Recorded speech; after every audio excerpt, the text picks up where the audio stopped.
This is a quick walkthrough on how to install Ask Steve and then to create an account so that you get your 30-day free trial of Ask Steve Premium. So I went to the Ask Steve website, I clicked on the Add to Chrome button at the top. It would direct me to the appropriate store, either Chrome or Edge. From there, I click the Add to Chrome button and then Add Extension. And now the extension is installed. And you can go through the quick start. You can start using it right away, and it all works. But then if you want to access the premium features, you need to log in.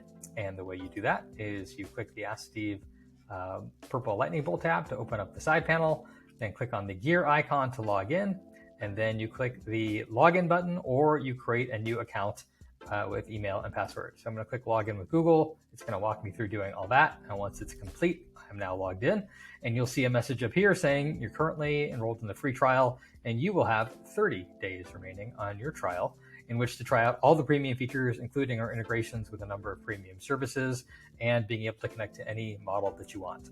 So that easy to get in, get installed, and get logged in. If you have any questions, let us know in our user community. Thanks.